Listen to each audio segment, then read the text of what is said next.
if they could hear me, Dr. Jax, but let's I get can it. hear you. You can hear me, but the issue is that we don't know if Yeah. they can hear me. But Okay. Yeah, I anyway, can hear you. This is Mike. no, I can hear you very, very well. you on with us. See, because what's going to happen is as we stream it, because remember we've got two different softwares, and Oh, I you know, got you. you understand what I'm saying. So you don't work with the Yep. software, so it'll look like it's perfect to us, but to the rest of the world, my mouth will just be moving. They'd be like, "Why that dude doing? Why he Right. acting like a mine?" He's doing I see you started. Yeah, we started. Um. We live. Okay. So you can let people All know, go right. to gnj.media or Gye-Nyame Journey, and boom, boom, boom, it's streaming on all those platforms. And All right, Dr. good Jax, it's on evening, you. everyone. I am Dr. Stephanie Jackson, a creative chiropractor, a master educator, and a health and wellness coach. It is February, the month of love. And so this month we are going to dedicate our time and efforts to talk about love. Today we're going to be talking about self-love and the importance of self-love. And we're going to uncover and discover some things that we may not have already known about self-love. Okay, so we have some participants. We are streaming live through GNJ Dot media. dot media. All right, so we're streaming live there. Also, if you have the link, go ahead and click the link and join in with us. So, we're going to start talking about the concept of self love. And what I'd like for us to do is to first begin with definitions, right? So, me, I'm an old school teacher. I like to teach first and then let's discuss. So, we're going to talk about self love and defining self love. Anybody that's out here, can you tell me what your definition of self love is before I go ahead and kind of chime in? Anybody? Adoring yourself. Adoring Yeah. yourself. I don't want to use the word in the definition. So to adore. To To adore. to adore you. Um, So, For me, it's self-respect and open up to others being able to love you. Mr. Mike Williams, that is such a great definition, along with Brother Hatem, adoring yourself and self respect. Self love is the profound practice, like what you both said, of cultivating a positive and compassionate relationship with yourself. So, mm, like Brother Hatem said, adoring yourself. It involves acknowledging and accepting one's strengths, their weaknesses, and your imperfections while prioritizing personal well being and happiness. So, this extends beyond just your mere self esteem. This extends beyond, adorning yourself.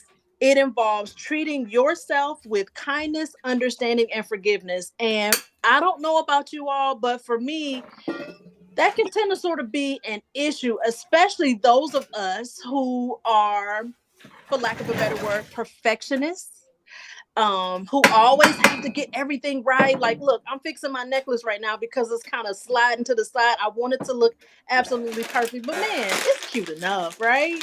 Um, what do you guys think?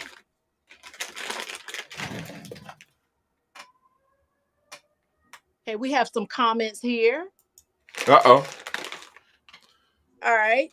One person says practicing self love encompasses self care, it encompasses setting boundaries. Here on Sofa Chat, we often talk about setting boundaries. And for me, that's a day to day thing, right? Because some days I'm a little more firm, and then other days I'm a little more fluid in terms of boundaries. Like it's not really bothering me as much. So I don't feel as if I need to, put the smack down. All right. By nurturing a loving connection with yourself, individuals can enhance their mental, emotional, physical well being, laying the foundation for a more fulfilling love.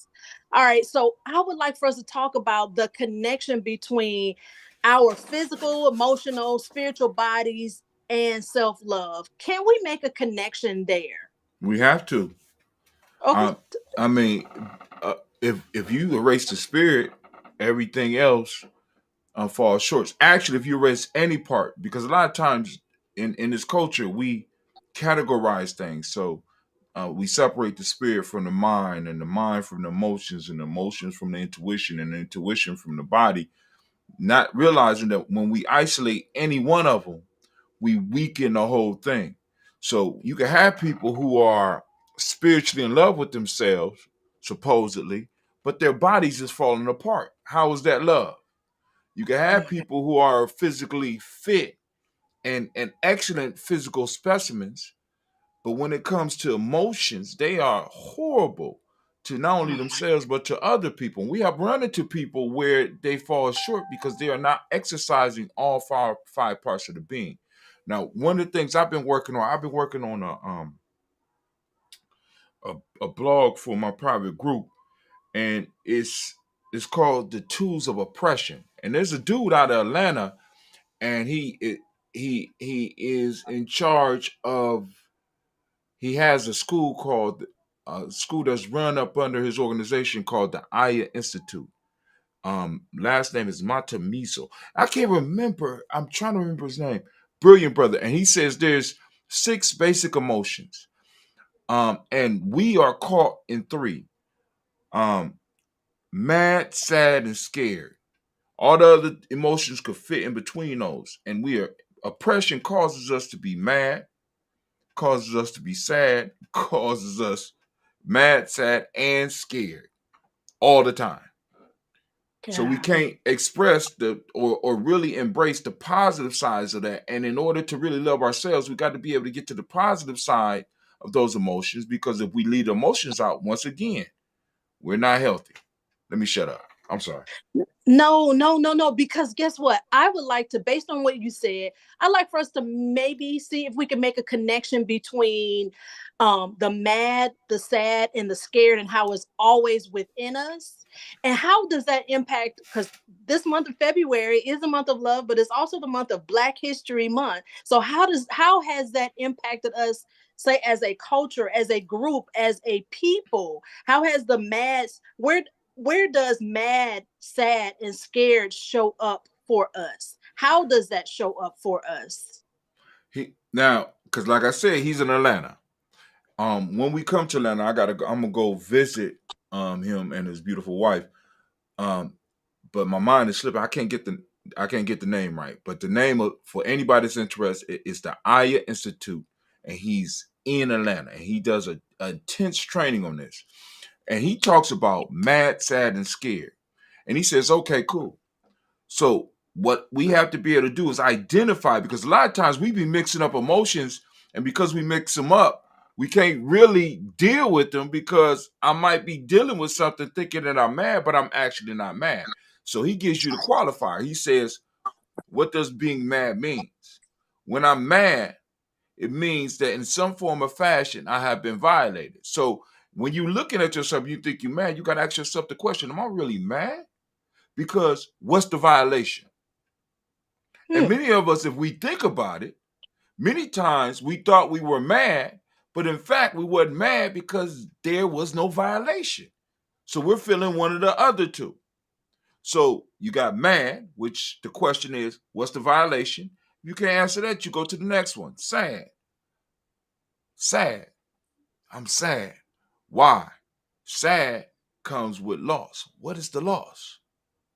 Many of us are dealing with sadness, thinking that is anger, thinking that is mad, when in fact we are scared. Oh, my fault. We have lost something and we can't admit it. And the last one is we got mad, sad, and scared. Scared is, what's the danger? Right? So now when you start really learning how to identify those, it gives you tools so that you can actually start dealing with some of this oppression that's coming from the outside, as well as the impression that's coming from the inside. So Absolutely. And that brings me to the point of, you know, because I'm a health person, a healthcare person, I'm always uh concerned or always interested in how things are going to affect us in our bodies, right? So the subject here is that the body keeps the score. So everything that we do, our bodies remember, right? So the concept of the body keeps a score was popularized by the psychiatrist and this trauma expert. His name was Dr. Vanderkolk.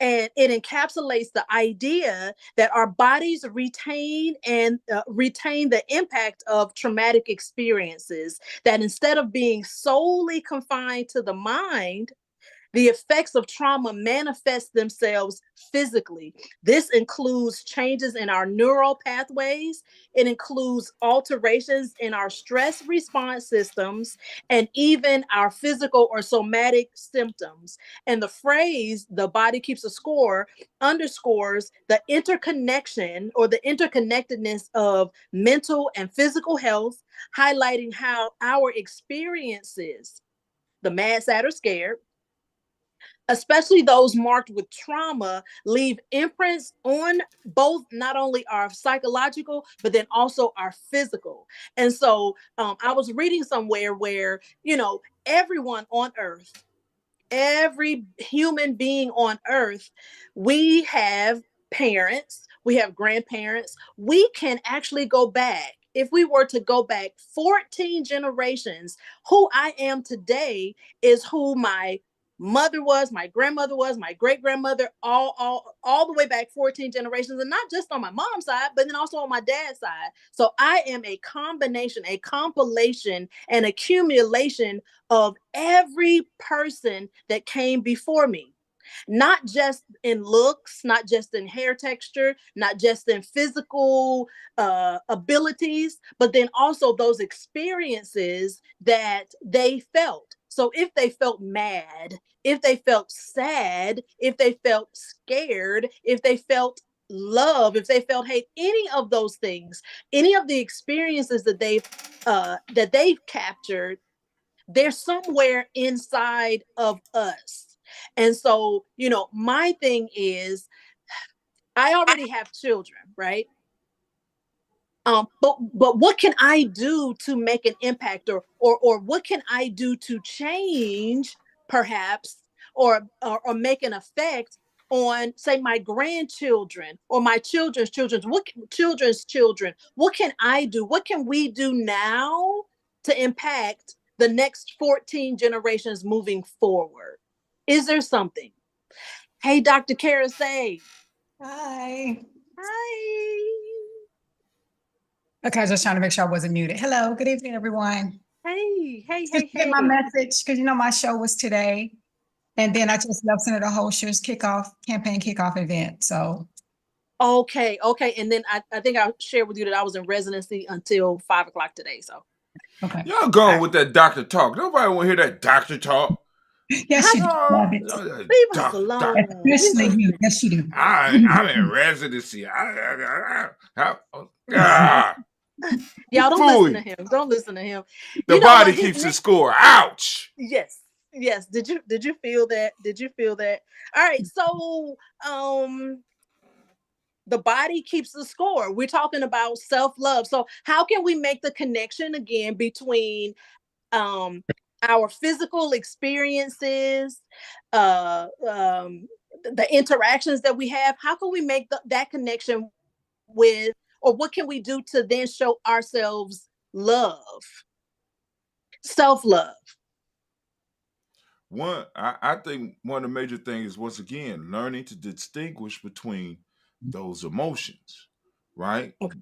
You understand what I'm saying? Because let me speak for me.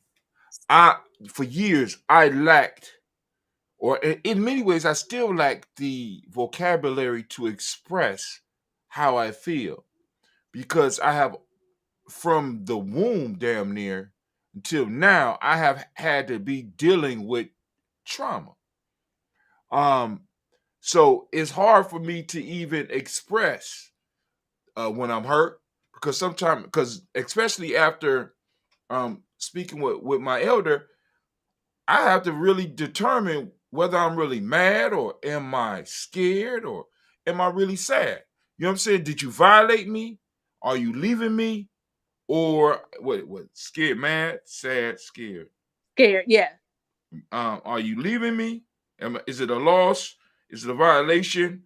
Or is there a danger there?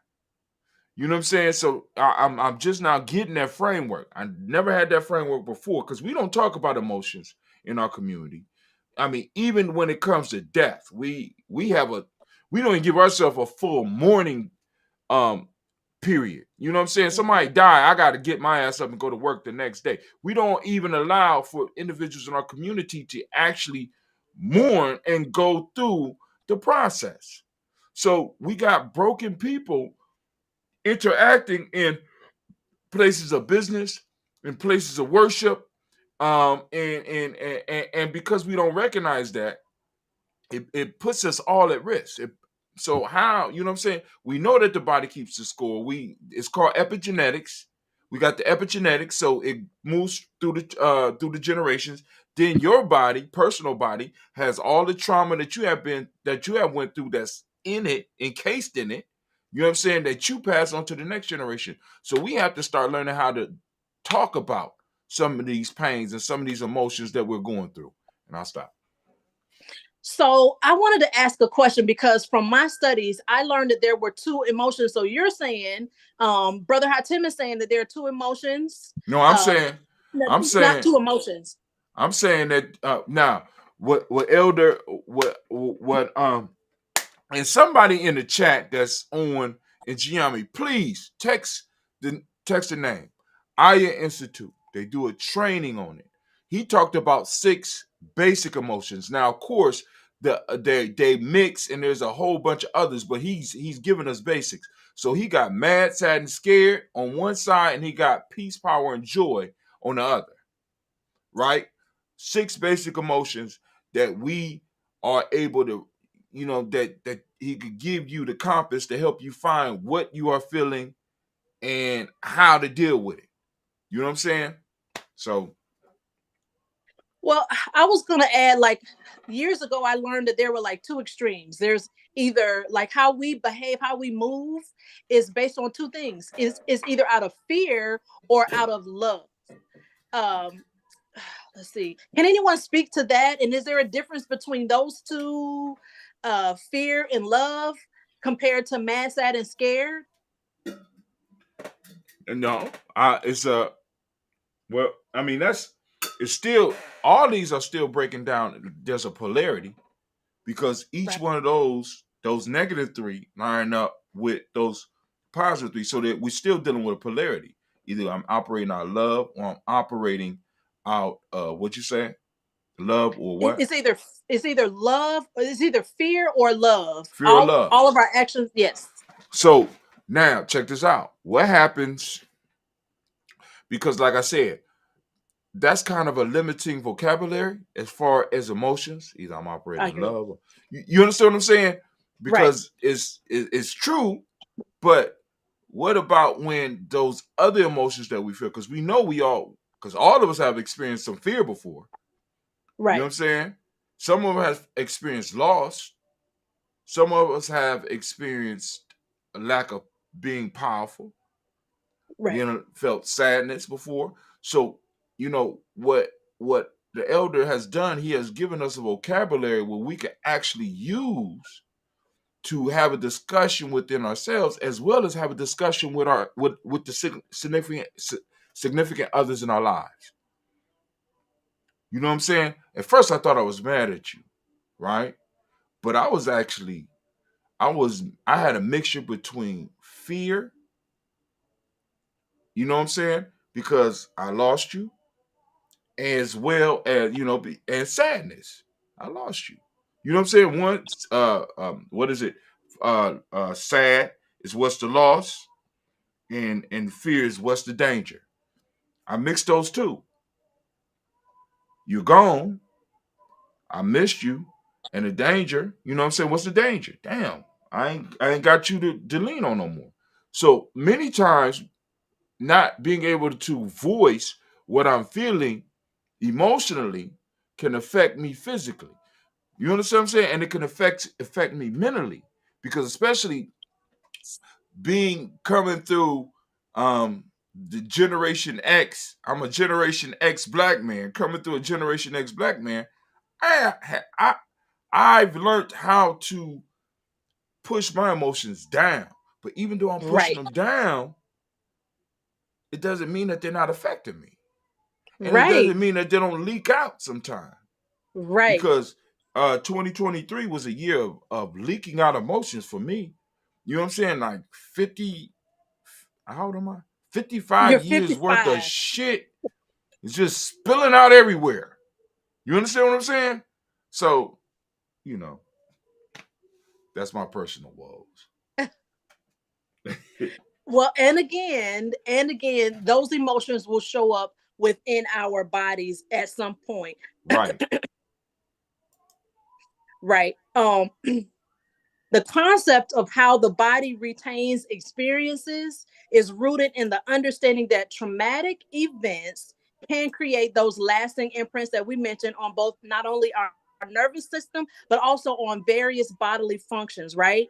To Brother Hatim's point, when individuals face distressing situations, the body activates in a stress response, right? So I'm sure, based on to your point, I'm sure you felt, and all of us feel, this stress response, which triggers this release of stress hormones like cortisol or adrenaline. And in cases of severe chronic stress, those physiological responses can become ingrained, altering not only our neural pathways, but affecting the functioning of our organs, even, right? So, for Right. instance, the amygdala, which is a part of the brain, and that's a part of the brain's emotional processing, it can become hypersensitive to potential threats, right? You're mad, sad, or scared. And it can lead to heightened emotional reactions, right? So for instance, I don't know what happened for me. I don't know what happened in life. I don't know if it was this life or the past life, but Mm. I cannot stand to hear something slam. I cannot stand to hear like at my storage unit, when you close or slam down the storage unit. I can't stand to hear that. I mean, I just jump. Uh Door slamming. You could ask my children whenever they're getting in and out of the car. The quickest way for me to get in their behind is if they slam a door. Please do not slam a door. Don't slam a toilet. Don't slam nothing, because I don't, That's a it hard just, life. it is a hard life, right? It's a hard life. It's a hard knock life, Doctor, right? she needs some therapy. She needs some help with Dr. Care say she needs, because you got to Look, slam a toilet every now and then. A no, you door or don't ever something. have to. No, you don't ever have to slam a toilet, Oh right? my God. And my niece Tyra says, "Me too." My niece Tyra says, "Me too." Like, Tyra, you feel me? We cannot stand to hear no loud noises, and it could be because we have been around a lot of loud, loud things that were startling to us, right? Also, the hippocampus, which is crucial, this is important, which is crucial for memory and learning, can be impacted, affecting one's ability to regulate their emotions, to your point, Brother Hatem, and to form coherent narratives about the traumatic experiences. So in my mind, somewhere something has happened to me. I don't know when or whatever, of these loud noises. And it could have been grown up in the projects and it was always just volatile. Yeah. I mean, that could have been. But when I go to replay this, the narrative is something really Horrible. Right. a lot bigger than what it potentially was, right? All right. Um, Brother Hatem or Dr. Karasay or Jackie or Mike, whichever one wants to chime in. Well, I'll say all of that is true. I'm sorry, was somebody else going to say something? Go on, baby. I got it. You got it. I'm sure you. Okay. I mean, all of what you said is very, very true. I'm sorry, I've been talking all day. My voice. Oh.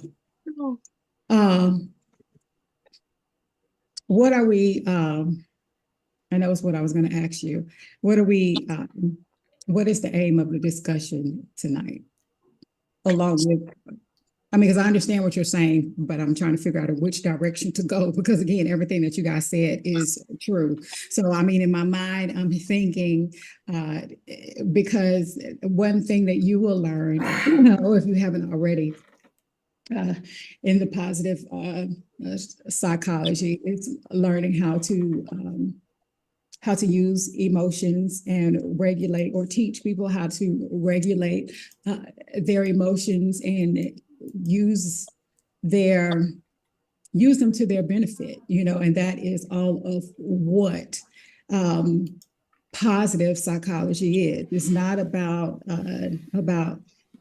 gaslighting. You know how, if any of you are familiar with, Joel Osteen, his whole thing is, what do they call it? Prosperity gospel. So everything out of his mouth is that you do this, you do that, and or the more, or you just be happy about everything, and then happy is just going to be drawn to you. And so people have started to try to relate that to positive psychology, but it's in that gaslighting mechanism, and that's not what it's about. It is about meeting people exactly where they are, because as you talk about emotions and the reason behind it, emotions are very, very subjective, and it is always going to, or we gain our emotional intelligence by how we experience, or the way we experience something, and then the way in which we internalize that experience, and then how we communicate it as a result of that. Whether we are able to communicate it or not is also how we are able to communicate it. But all of that is a part of our emotions. And then, like Brother Hatim was saying, we don't always have the vocabulary. And I think we talked about this a few weeks ago in the chat, where I was saying how when you do talk to the people that you love and that you care for, and how you genuinely want to know how they are doing, you ask them how they are in a way that invokes a response other than that one or two, I'm fine, okay, or the how was your day? It was okay, because that's what you're going to get from people. So instead of just saying, well, how was your day? What good happened to you today? What did you experience today that caused you to have a good day today? That will get, and that's how you encourage also your children to broaden their vocabulary and to also have a safe space. And so that way, when they don't have the words, or if they don't have the words, then that's a way of them processing through you. They can tell you the narrative of what happened. And then you can say, oh, well, that is joy. And oh, that is, and you can fill in the word. And then their vocabulary starts to build. And then the other route of that is how you also have to think culturally. Here in America, there are, I would just say there are different cultures. Whereas some cultures you have where it's okay for men to express their feelings openly and outwardly, and it is thought of as them being masculine, because it is, I am here and I have, because I am, I don't want to say the king of the land, but I am here, and if I have a problem, it's a problem, and y'all gonna know. Or if I am happy and I love so much, it brings me to tears, this is joy, then you need to know that too, because I need more of that. Okay. And so that's how it's seen as strength. Whereas in the American culture, you see a man crying about something, he, a bee, or he's weak, or he's yada, yada, yada. So again, it's about where you are.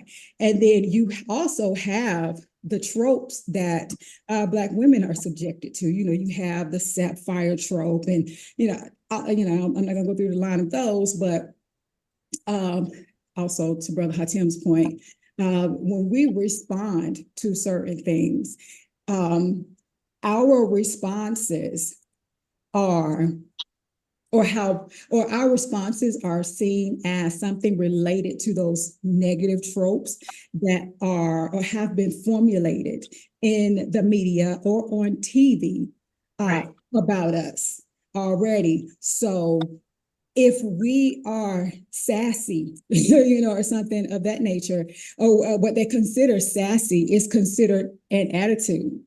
It can't be that someone genuinely hurt our feelings. And sometimes depression is sadness, and it is, remember, I don't want to use that word. I would say anger. That's the word I'm looking for. Anger in Black women is seen as aggression when it is it's really depression, or it is a response. It is their sadness response to anger. And it could, just be a part of that fight or flight. It is stay away, but come closer. I need help, but I also, something in you, I recognize that you are part of the reason why I don't feel safe right now. So I'm not sure, if I want you here because I'm trying to figure it out. And what you will find is that how you respond back to that woman, that is going to let you know. And most men know that how they respond to their women will determine, because I'm men set the tone in relationships. But anyway, that's a relationship perspective. So there are just so many avenues to go with that. But also back to positive psychology, there's something in that that is called exposure therapy. And so what it does is it puts, say you have because exposure therapy came about to handle different fears or different phobias. And so to get a control with that, I would say irrational fears and phobia. And so what happens is that you put people in the situation that they are afraid of. Like what you just said, there are some people who are afraid of our youth soldiers. If they hear something slam, it'll trigger PTSD in them and an anxiety response. Like you said earlier, the body does not know the difference between physical and emotional pain, emotional trauma. The body responds the same way. You can bleed on the inside the same way you do on the outside. But so what happens is, say you have that soldier and they go into, or whatever issue they will have because they hear doors slam. Use that as an example because that's what you lose so well. And so they just have this irrational fear. They don't want to leave their home, whatever the case may be. So anyway, you put them in situations, and of course, emotional therapy is this whole thing, is a controlled environment. What you do is you expose them to doors being slammed, windows being slammed, yada, yada, yada. You create the environment, and then you allow them to experience all of those emotions, identify what it is, because also when it comes to the amygdala, is that it also can repair itself, because that is also directly responsible for your emotional intelligence. So what happens is when you are more exposed to this thing that in your mind you've told yourself is going to bring you any kind of hurt, harm, or danger, it tends to lessen it, especially if you're in a safe environment, which is what the exposure therapy, and you are not supposed to do this with somebody who's not trained, okay? Having people to get over fear of snakes does not mean locking somebody in a room full of cobras, all right? Okay, so, right. Yeah, people, oh God, they just take stuff. Especially when they hear me talk about something online. They just, oh my God, but anyway. Right. So you rationalize it. It doesn't mean that the fear is going to go away, because guess what? If you do hear a gunshot, you're not supposed to sit there and go, oh, that's just a gunshot, right? Yeah, right. You're supposed to do that. Again, this is not about the gaslighting. It's about putting it into perspective, and then knowing, and so that your clear mind can come about, assess the situation, and then decide what to do from there. So it doesn't mean that everything about you stops and that you are not able to negotiate your thought process when you hear something slam, because it takes you back to war or to whatever. It has you to a point because now you have lessened the extreme, because the exposure therapy is exactly what it is. We've exposed you to the slamming and to all of these noises and to whatever it is, all of these things that have made you or incited these emotions in you. And then you process through it. And then you also process through how you come out of it, because we do not think in you correctly. And then you process. We do not make rational decisions. And then you also we process through fear how you come out of it. Because we do not think in you, and then you process. We do not make rational decisions so that you process through fear how you come out of things out. Because always, I tell you, and then you process. We do not when it comes to ahead of time so that you process how you can out of things out. Because always you feel the way you feel. And then you process on the emotional intelligence as far as how you respond, and is it not only rational, but is your response also congruent with not only who you are, because I don't care what civilization says, it should not dictate whether or not your tears are valid because of the color of your skin, or if you are not able to express yourself as fully or show up as fully as you are supposed to, because you're afraid of being seen as whatever adjective that you want to put behind that.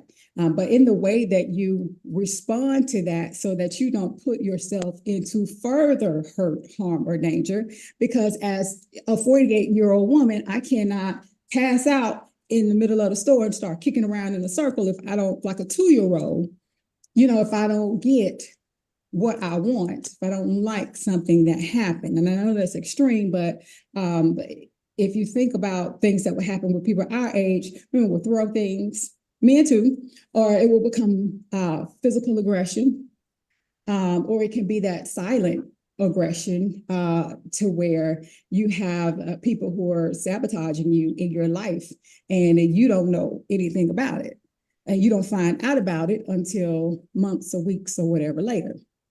So it's knowing that all of your emotions, whatever they are, they're yours, as long as they are authentically yours, and it's being able to identify them, and then be able to move in a way and learn how to be in environments where you are safe, where you feel safe, because it is okay to not, I don't know if Sister Bobby is on here, but I think it was Sister Bobby, and it was the other one. I can't remember if she was a soul or not, but I told them, I was like, all you can do is what you can do. You have to make sure that you have the best heart posture and that you are communicating your needs effectively, because you can't blame people for things that they do not know. And you cannot expect people to change situations that they aren't aware of.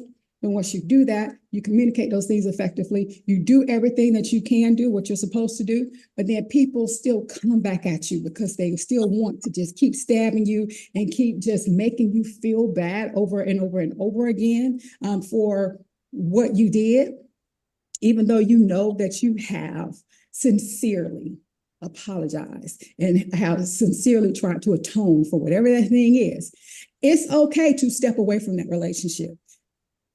Even if you know you were wrong back then, and it's about, again, your response to that person. It does not mean that you go off on them, because that's taking you back to where you were.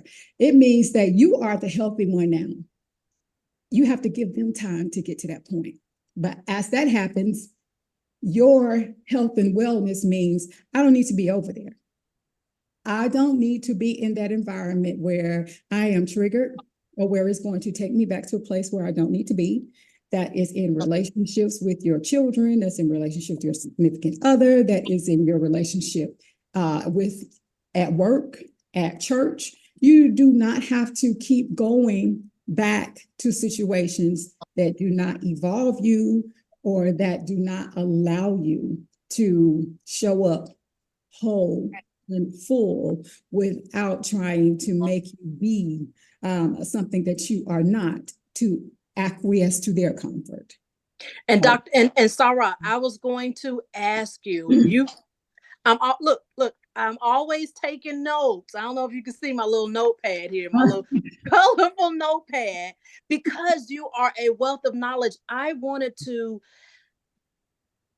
say to you that what you just said, like that you don't have to, once you've done the best that you could, and once you feel that your heart posture, and I think this is probably my first time actually hearing that terminology, heart posture. And I wrote that down because I think I'm going to add it to my vocabulary. But once you have resolved within yourself, at least emotionally, that you are on the right track, that you have done the best that you could, then you do in fact allow, you just kind of leave it there maybe and give it to the other person and let the other person be held accountable. And to Brother Hatim's point, I can see how there is that connection. I can see how the understanding of whether you are operating out of fear, operating out of mad, sad, or I forgot the last one, mad, sad, or scared. How are you operating out of how to mad, sad, or scared? And then also how, just based on that piece of knowledge, how we see ourselves moving around in society fragmented, like we're not completely whole, and we can see that in other people because we're all operating, and like Dr. Karasay said, and Brother Hatim, we don't always have the vocabulary, we don't always know what to say or how to say it. Let's see, Brother Hatim just did something wonky with it. I mean, it's cute, but He has some slides up. Okay. Now look, I can't hear you, Brother Hatim. Okay, he said 1 second. All right. But anyway, the conversation topic is that of self-love. And even though we're not talking about things that you should do, like going, no, you're fine. Let's see. Okay, we have one person that may be joining us. So the conversation, let's see.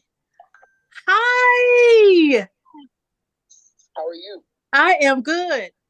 This is Vincent Galladay. I promise you, I have not seen you since you graduated high school in 1986. 86. Oh my God, this is so crazy. I'm so glad to see you.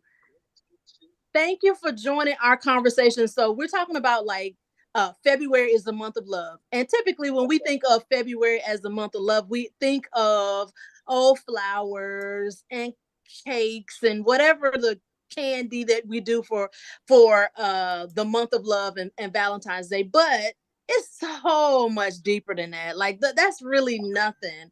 It is about how you view yourself and how you take care of yourself. And again, it doesn't mean, going to get your hair done or your nails done, but how you feel about yourself, how you see yourself, and how you move based on what you see, how you interact with the world. So feel free to join in to our, please feel free to join into our this evening. Good. We're so glad. Because look, next week you're going to be watching the Super Bowl, right? Absolutely. Oh man. That'll give me time to get this thing together. Enjoying some fine cigars and some libations. I'm not gonna be cheering on anybody because I'm a Browns fan. So. Oh yeah, we're Browns fans over here. For anybody who is not a Browns fan, they need to be. Right. Well, thank you for joining us. So one point that we brought up, and I'm not sure if you were listening or whatever, but one point we brought up is that our body keeps the score for everything that we do. So when we were back at Warren G. Harding High School doing whatever it was that we were doing, our body still remembers that 30 and 40 years later. And we can see that, you know, in how we are either able to move or how we're not able to move. You were an excellent football player. And I'm sure today you probably feel and experience, just on a physical level, some of the impact of your body, all the wear and tear that you did when you were in high school. I'm sure you can feel that now. Absolutely. Yeah. Yeah. Yeah. And it is, and I'm dealing with it.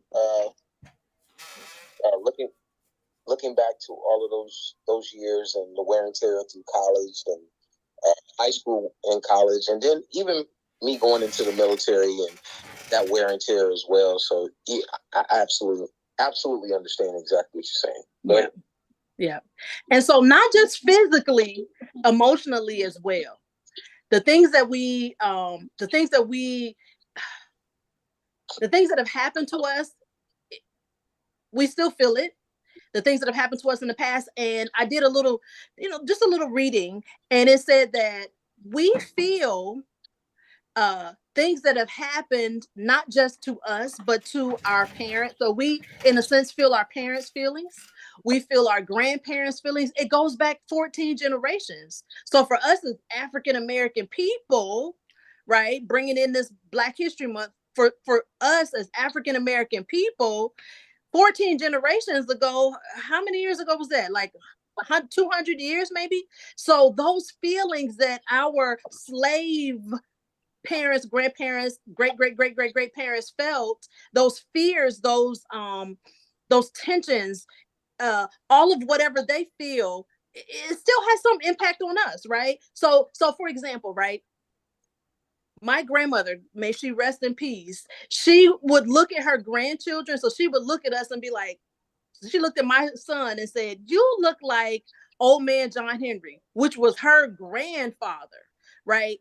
If we could look like our parents or grandparents, then we can also experience and deal with some of those emotions that they may have had, right? So I was saying to the group that I can't stand to hear loud noises like a car door slam, or like in my storage unit, when you slam the storage unit, I can't stand to hear that. Or even when my kids are rude and they slam the toilet, right? I'm like, what are you doing? Like, y'all You know this got to be drives able me to slam the crazy. toilet. And it's maybe a form of PTSD, but No, it's that's child something. abuse. Children should be able to slam a damn toilet, man. Come on, man. He said Stop it. child abuse. Child abuse. Child abuse. Well, it's going to be abused every time they keep slamming that toilet, but I digress. But we do feel those things. We have them in our bodies. And so I guess maybe because I know our conversation is drawn to a close, and I know that next week is going to be Super Bowl week. Everybody's going to be having a blast cheering for Kansas City or the other team. Who the other team? But in our continued conversation, I want us, because we brought these points out, but I want us to figure out ways. How can we, so for homework, how can we address those issues that are within us? How can we address maybe some of the fears? What are some healthy ways to address fears? Dr. Karasay said, I think it was exposure therapy. So like if a person is, if they're afraid of loud noises, maybe put them in a place, where there's a lot of loud noises, I guess, to build up their resistance. That may work, but it may not work. But what are some other things that that we can come up with, that we can do to, I guess, maybe empower ourselves? So those are just something to think about. Those are things to think about. Brother Hatim, you were going to say? No, I was just waiting for one of my partners to get up here, because he experienced a lot of this stuff, and he was mad that he didn't read my stuff on my Facebook page or my YouTube page or any place else I posted. But he said he was mad because he wanted to be on here. So, ladies and gentlemen, I'll give you Quasi Low. I'm out. Quasi Low. Hi, Quasi Low. Good evening. Please don't be mad at Brother Hatim. Charge it to his head and not his heart. Brother Hot Tim is always being facetious. He knows I'm not mad. Y'all heard? Well, we're glad Y'all to hear the hear. tone, right? You hear the tone. Yeah. He don't talk like that. That was the fake ass I'm mad voice. I just ain't gonna let all these people know I'm mad. That's that fake ass voice. Go ahead. Nah, I mean, on the real situation, it's not necessarily that I'm mad. It's that I'm actually experiencing like life or death consequences every day of my life, and it's like I'm trying to find help. So yeah, it's way deeper than mad. Well, what are some of the what are some of the scenarios that you find yourself in that would make you feel that you are in life or death situations, and not to be facetious? I'm a recent survivor of colon cancer. It's been about a year and a half since I had in November 2021, I was diagnosed with stage 3 colon cancer, and I went through chemo and radiation and had a surgery in August of 2022 that a portion of my rectum was removed. And I'm still upset that I did that surgery. That's a side note, but the pain that I was experiencing that led me to get a colonoscopy and find out that I had colon cancer was replaced with new pain and new discomfort. And ultimately, just being a person that's always like, Tim knows, I'm like always looking for ways to be a support of the Black cause and, our community, and finding ways to support people. And I often do it at the support of my own well-being. And even some of the like family generational traumas that I've I've did and do a lot to try to protect my daughters from, and to try to be um, that reset. A lot of those things just manifest as compounded trauma on my body and my spirit as well.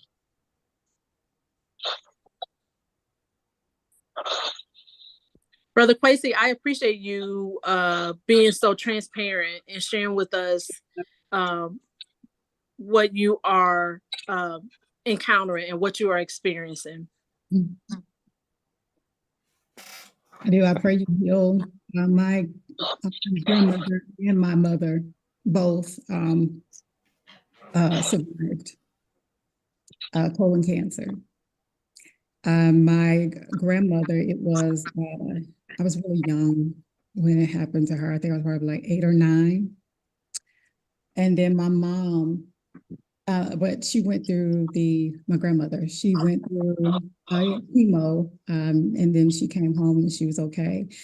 My mom, it was a bit different. It was a little longer for her. She went through chemo, but she also had the colostomy bag for, I want to say, about 7 years. But again, in her healing, she was able to lose it, and her colon was reattached, and she was fine after that. Well, I would say fine with the colon cancer, because we had to deal with breast cancer after that. But I say that to say, just to encourage you that what you are seeing and feeling and experiencing today is just that. It's today. It's today. And whatever questions or concerns that you have, then talk to your doctor about it. And get connected with what is it called? Or is it still called the Cancer Center of America? And get connected with people who are going through what you're going through, because it's helpful to talk to people who share your experiences, and then also to talk to people who have healed from it, so that you have something tangible to hear, see, and feel, and know that what you are going through right now is just temporary. Thank you, Dr. Karasay. Thank you. Brother Hatem? When Brother Quincy texted me, he was real interested in this discussion, because the epigenetics, the emotional impact of life, the blame, shame, and guilt, that a lot of us experienced, the mad, sad, and scared, have all have all, in a sense, collapsed upon him to where he's experiencing some of the stuff that on a whole nother level, because we all experienced it, but he experienced it on a whole nother level. And he really wanted to be involved with this conversation, because one of the things that he pointed out to me was there's not a lot of places, because we are and have been through what we've been through. Once again, our parents could die and we go to work the next day. Tragic things happen to us and we are supposed to be able to get over it real quick. I mean, this has been the struggle of Black folks for a long time. And one of the issues that I think that we really need to learn about, is being able to sit down and have conversations about our pain, about our hurts, identifying our emotions, because they do lodge themselves in our body. As you said, the body does keep the score. And he was upset not necessarily upset with me. He was upset because this conversation is going on, and it's going on in several different places, but he never get to have it with us. Because a lot of those groups, we won't sit in those groups, because some of us don't have time to sit in those groups, because even with cancer, I got to go to work. I got to get up. I got to get from chemotherapy. I got to get to work, goddammit, because everybody depending on me. The world depends on me. And like he said, a lot of this stuff is the result, and this is going to sound messed up, family. A lot of this is a result of him trying to help us. Wow. What do we do with that type of pain? Wow. I gotta give some pushback too. I really don't want to go back to the doctor, because I went to the James Solove Research Cancer Center, one of the world-renowned cancer centers, and they used my body for their research. They did what they wanted to do to see how it would impact me, and what my survival rate, like how long I would live afterwards, without even, like, they never. I learned more about the gut bio. What is that The word you use? microbiome. The microbiome. I learned more about that from Hatem than I did from this panel of experts and doctors at the cancer hospital. They don't. First off, they don't really discuss that. They don't discuss nutrition. They don't discuss. Just the stuff with what that we're talking about. A lot of people don't even look at that. You know what I'm saying? So yeah, there are. But the issue is we're not studying it. We're not discussing it. We're not. So we got a long way to go. Yeah, I'm like at the 300 level with that, and I say that they tell me that I'm supposed to say that humbly, but like I ain't got no. I got just a bachelor's degree from Ohio. I probably got echo in here, but No, I have there's no echo. Oh, okay. I have a bachelor's degree in psychology from Ohio State, so I have that a basic level institutional education. But when I met Hatem, I was hovering around 20 murdered friends. That was 15 years ago, and I checked out, and some of the most horrific things have happened since then.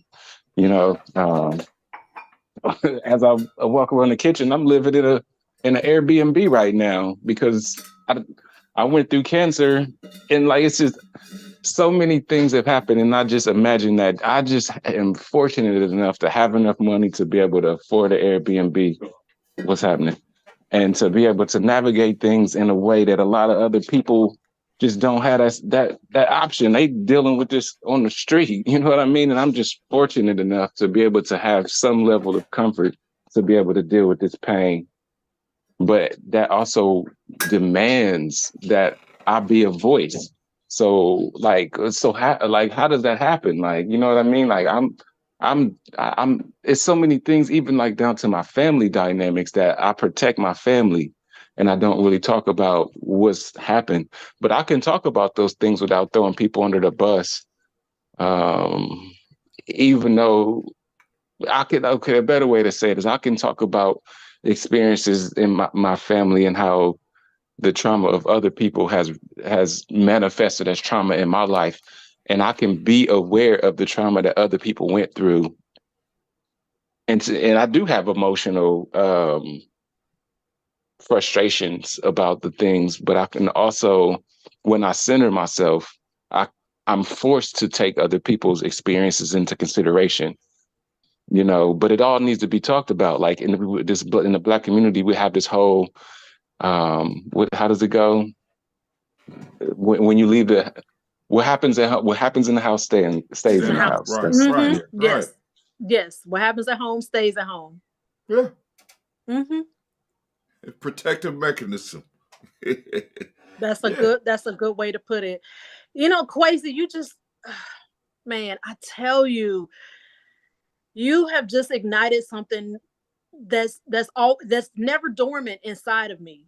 But you've ignited something inside of me that, you know, it inspires me to want to continue to have conversations like this and open up spaces like this for us to have these conversations, because for me, and this may be so not politically correct, but for me, conversations like this is more edifying and more beneficial than hearing about what's going on in social media, what's going on in the social media world, that keeps this world going and spinning and being crazy, in my own personal, non-professional opinion.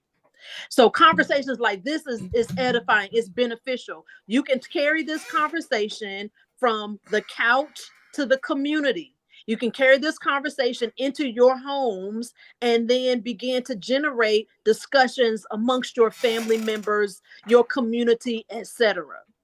I would like to invite you, Brother Kwesi, to a Thursday conversation that we're going to have, because we're going to go ahead and we're going to conclude this conversation for tonight, but it's not the end of it. It's just the timing that we have. But I would like to invite you to our Thursday conversation at 7:00. Would you be available to come hang out with us on Thursday to continue this conversation? I had a feeling you were going to say at 7. At 7, I'm doing my planning call. I'm doing a citywide spades event to try to get Black people out thinking of things that resonate with Black people, so we can start having these type of conversations where they say you go to where you got to go meet your people where they are. That doesn't always mean physically, like conceptually. People like to play spades. Planning a spades night for February 18th, and we have this next 2 Thursdays to finish our plans. Where's the location for this It's space at the tournament? Royal Oak Institute on Parsons Avenue. I can't think of the address. From 7 to 10. I got a flyer. If I can post a flyer on Facebook on this. We just got the flyer finished. It's dope. Right. Please post a flyer, and if it's okay, I wouldn't mind sharing it, and then encourage other people to share it as well, and bring us to your spades championship, or bring us to your spades game on Thursday. Like, let them see us, let us connect, so post your camera there and just have us there with you, because I want to see. I'm not in Columbus. Oh, you're not in Columbus? No, I'm not. Okay. I'm in Atlanta. Okay. This crowd all over the country, bro. You're right. I can do my best. It's going to be from 7 to 8. I can do my best to be there at the beginning of my planning call and tune in with yours at 7:30. No worries. We'd be glad to have you. And then whenever they'll be back. We'll be back on here 2 Sundays from now. So like I said, yeah, That's the same day as the spades tournament. Yeah, but then we still got conversation after. We'll work it out. We'll talk. We'll talk and get you on, because like I said, this your thing. You like doing this, so we could build this up. And because there's other people, because the whole piece is, once we start thinking that we're in a silo and we're alone, because many of us, we going through some of the same struggles. We just, you know what I'm saying? We suffer in silence. Differently. Right. We're carrying differently.